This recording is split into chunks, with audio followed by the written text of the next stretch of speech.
Hey everyone, it's me Gavin Vengeance and welcome back to the channel. Today we're going to be talking about my overall thoughts with the Zenless Zone Zero tuning test that I was fortunate enough to be able to take part in the past weekend.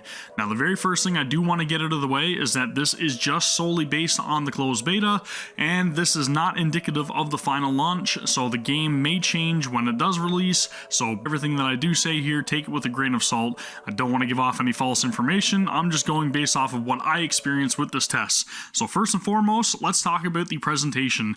The presentation of Zenless Zone Zero is absolutely stunning. Everything from the UI to the menus to how the characters emote and just the comic strip type storytelling. Literally everything here just oozes its own personality and is very pleasing to the eye. Everything was very refined for this closed beta, and I didn't really encounter a whole lot of issues with all of the presentation. It gives off like a really cool cyberpunk type of vibe, and it's also very similar to other games like Persona, but again, it's very unique in its own way, which I very much appreciate, and I will say aesthetically, this game is absolutely beautiful. I guess the next thing that I should talk about is the type of game that Zenless Zone Zero is, for anybody that isn't familiar. Now, I really had a hard time kind of classifying this game because a lot of things were going around about it being a roguelike or being a survival type game, and honestly, still to this point, it's very hard to describe, but it's kind of like a mishmash of just survival, roguelike, action RPG. There's a lot of different elements that this game is pulling from. It's very close to another game by HoYoverse called Honkai Impact 3rd in that style, but at the same time, the exploration and the main bread and butter of this game, I guess, kind of is like the roguelike element. So the gameplay, it's a little bit hard to describe, even though I am showing some footage. You guys will probably have a better idea of what I mean. So it's very mission based. You go, you select your mission from the menu. After you end up selecting the mission, you're transported into this world where you traverse across all of these different CRT TV type monitors, and each and every single one of these screens has a different image displayed on them, and each of the images represent whatever event you're going to encounter along your exploration. Now, each and every single one of these will affect your run, because every single time that you go into a new monitor, you accrue corruption, and if you hit 100 corruption, you will actually end up gaining a randomized debuff that's going to follow you throughout the remainder of this mission. So this is where the roguelike elements kind of come into play, and it makes things very interesting and also adds a lot of replayability to the missions, because some of the missions actually have objectives that you're supposed to take part in or try to clear by the time that you clear the mission, and some of them actually contradict other choices that you are required to make for other objectives to be unlocked. So a lot of these missions, if you want to get 100% completion, you will have to actually go back and complete them multiple times in order to do so. Now, that being said, it is very much not just this roguelike style gameplay of going across this map that's laid out for you, because you are actually able to get into battles if you encounter certain type of panels. Now, these encounters range from a couple of rooms to just one single room, and you'll just get wave after wave of enemies that you have to take down. Now, each and every single one of the enemies will actually change based upon the difficulty of the mission, and you'll encounter a lot of different enemy types which really vary the gameplay and the combat. So the next thing I do want to talk about is actually the combat itself. The combat is very fast-paced. I think that this is probably one of the most fluid games that I've played in terms of combat that isn't developed by Platinum Games, and I am very happy to say that it is very skill-based. So if you are skilled, you are actually able to take down a lot of missions that may be a lot higher level than what you currently have your characters at, and is very rewarding in that sense. Each and every single battle has the opportunity to play it very differently from the last, and that's due in part to how combat actually works in Zenless Zone Zero. Again, it's very similar to Honkai Impact 3rd in the regard that you're tasked with taking down your enemies with your team of up to 3 different characters that you can swap between seamlessly to utilize their abilities to gain an edge over your enemies. Now, with that being said, the main difference here with Zenless is that you're really going to want to prioritize dodging and timing your dodges properly. The reason for that is the survival aspect of Zenless Zone Zero. Every single bit of damage that you take matters, as it is not automatically restored once you end battle. So when you get back out into the exploration of going across all the different CRT monitors, you will only have limited opportunities to heal your party, and that is based upon if you actually encounter a panel that will allow you to restore health, if you were smart enough to bring in an ability that allows you to restore health up to a couple of times, and also if you were able to encounter any kind of Ethereum, which will allow you to restore health based upon executing certain actions in combat. So again, you're very limited by being able to restore. There's no dedicated healers from what I could tell in the game as of the beta. Now, again, with that being said, you really want to be careful not to take any damage. You may also be wondering, what the hell is an Ethereum? So Ethereum are actually these kind of buffs that you can encounter throughout your play of each and every single mission. You can gain them from activating certain panels, by completing elite battles, or by purchasing them from the shop if you have a certain amount of gear coins each and every single time you go through a mission. So these are absolutely vital to make sure that your run goes very smoothly. You can mix and match them, you can combine them to better suit your party. There's a lot of different variables here. Again, very similar to something like Elysian Realm from Honkai Impact 3rd, or just roguelikes in general, where you're gaining random buffs and hopefully you can utilize them to your advantage. Each mission also has recommendations in terms of certain attack types or elements that you may want to bring into combat in order to really give you an edge here as well. So certain characters have access to slashing type attacks or piercing or blunt, and then you also have characters that are able to call upon the elements of fire, electricity, ice, or wind. So again, you really want to kind of mix and match and try to level up a lot of different characters to better suit your combat and survivability in each and every single one of these missions.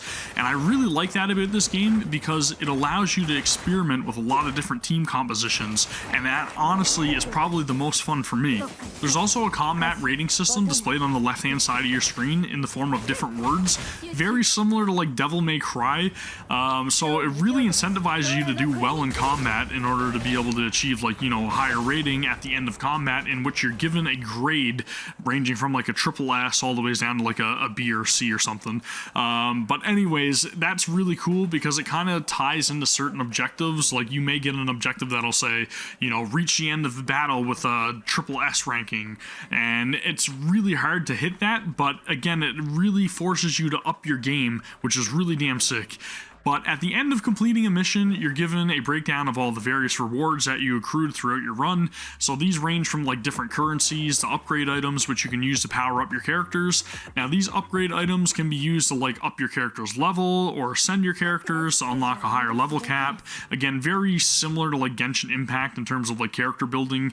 You have, you know, the ability to upgrade the potency of your abilities. You also have items that you can use to upgrade your equipment. Now, your equipment is, again, pretty much a straight rip of the artifact system, but this time, instead of artifacts, it's in the form of different compact discs, and I think that's really damn cool. So each and every single one of these sets is bound to like a different genre of music or whatever, but again, it still functions the same way. You have 2-piece sets and you have 4-piece sets. Now, these equips you can get from different like tasks that you can complete or different missions that you take on for other NPCs, but you can also get them from spending a currency at like the record store. So you can go into, you know, the record store and you can randomly pull 1 or 10 of these different artifacts, and then hopefully you get something that has the right stats that you're looking for, and you can go upgrade them and really utilize those to power up your characters, and again, really take advantage of each and every single one of those buffs to make combat just that much more enjoyable. There was also a store in the tuning test that I'm not sure if it's actually going to be like a gacha type system or not, but it seems to utilize almost like a premium currency that's called film, and these film can be used to buy additional character profiles. These character profiles can be turned in order to actually rank up your characters from like 1 star up to 5 stars, and whenever you rank up your characters, it will allow you to unlock different talents which will really benefit your characters characters and allow them to have access to a wide variety of different effects that they can use in combat as well. So again, I'm not 100% sure if this is actually going to be like a gacha system. It doesn't really seem like there is any kind of gacha system in the game currently, and I guess we'll just have to wait and see when the final release of the game comes out. But currently, I'd say the premium currency you're looking at here is the film. There were 2 other storefronts available in the beta, one of which was a ramen shop that you could go to and buy like different bowls of ramen, and each of these bowls of ramen would give you a temporary stat boost for at least 3 missions. So each of these would affect like, you know, your maximum health or physical damage or some kind of like elemental damage boost. And it was really neat to see. A lot of the dishes look really tasty. That's pretty much the only thing I can say about that. I love ramen, so I'm all for it. And then the other storefront was actually the Random Play storefront. Now, Random Play is a video store that the 2 main characters, Wise and Bell, run. So this kind of acts a little bit like an expedition, I guess, in Genshin or Honkai. Instead of sending out characters, however, this time, you're actually renting out movies that you guys have available in your store. And this will draw in like more of an audience or more of a consumer base, I guess, for your business. So it's really cool to have that spin on it. A lot of like the NPCs would give you a rough idea of like what they were hoping to watch, and you would actually have to like sort through your catalog of movies that you have available in your store and select one based upon the genres that they're looking for in order to recommend them. So there would be things like, you know, comedies or thrillers or romance, and depending on what the customers wanted to see, you have to recommend that. But in doing so, you rent out that movie. So if you actually encounter another NPC later on that's looking for a certain type of movie, it may be that movie that you already have rented out. But anyways, based upon how long you have these movies rented out, you actually generate some revenue, so you end up getting like Denny's or whatever from it. That's the name of the currency. I know it's not to be confused with the actual like restaurant chain Denny's, but it's really cool to see that twist on it. I really enjoyed that. So next, let's talk about the world of Zenless Zone Zero, New Eridu, the last bastion of hope for humanity. This is something I'm going to touch upon because it's kind of spoilery, I guess, and I'll try to avoid all of that. But anyways, your main characters, Wise and Bell, act as kind of like pseudo-hackers outside of their normal day-to-day job running the video store, and these hackers, or proxies as they're called, provide remote support for clients that are looking to venture into the Hollows. Now, the Hollows are these space-time distortions that are very dangerous, but a lot of people tend to go into them because there's a lot of valuables and things that are sought after within these Hollows. But again, it's very dangerous. The longer you spend in there, the more corrupted you become, and eventually there's a possibility that you could become an ethereal or a monster. So your main character's role in this entire game is to provide remote support to allow people to go in safely and also come back safely from the Hollows. Really cool. This is how you end up meeting the majority of the cast, and a lot of the cast are really quirky, really fun, a lot of awesome personalities, and it's nice to see so many diverse like people within this entire cast that actually interact with each other throughout the story rather than just random ass NPCs that nobody cares about. Very well put together, and hopefully it follows that trend when the game does release, because it is very enjoyable. Now the environments, on the other hand, they seem to be very limited within this beta. Now there wasn't really like a whole lot of like difference in a lot of like the combat areas or the areas within the actual Hollows, so hopefully we see a little bit more variance when the game releases. But there were a couple of like different weather types and everything. Again, a lot to take in here, a lot of attention to detail to all the backgrounds and everything.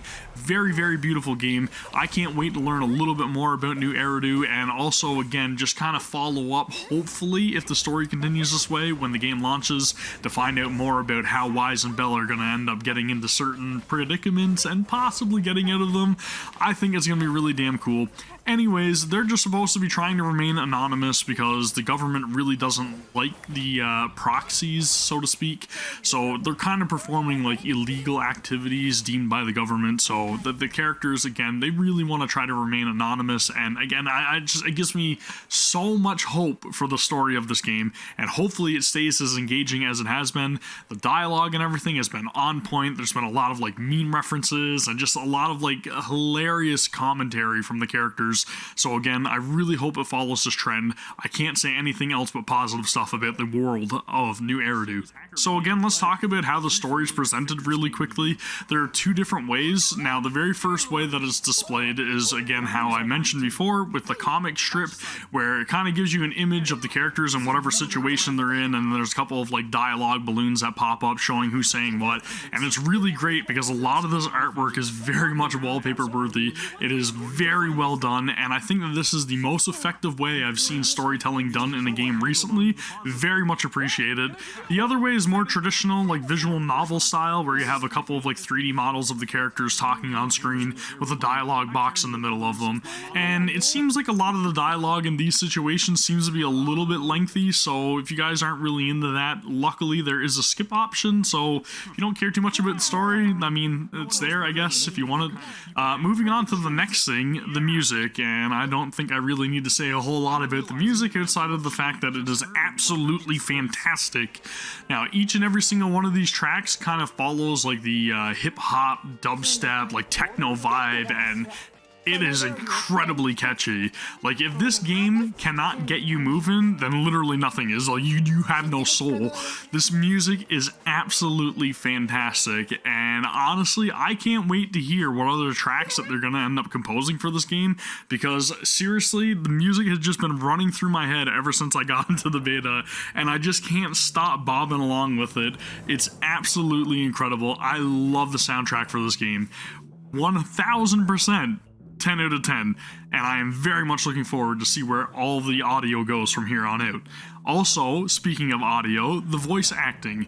Now, each and every single one of the characters, from what I can tell, was absolutely perfectly cast, and I've tried out both the Japanese and Chinese dubs for both of the voices for all of the characters, and surprisingly enough, they're all very well suited. Each and every single one of the lines is just delivered perfectly, and they nail the actual personality of both of the characters in both of the dubs. It's crazy how well the audio is done in this game. I'm really hoping that we eventually get an English dub at some point, so I'm gonna keep my fingers crossed for that, but we'll just have to wait and see on that part, I guess. But that's pretty much gonna do it for my overall thoughts of Zenless Zone Zero and the tuning test beta. I really can't wait for the final release of this game. I've gotta say, like, I'm absolutely invested in this, and when it releases, I will be dedicating a large portion of my time to this game. I honestly don't know where I'm gonna find the time for all of these Hoyoverse games, but they just keep knocking it out of the park, so I'm just gonna keep playing them.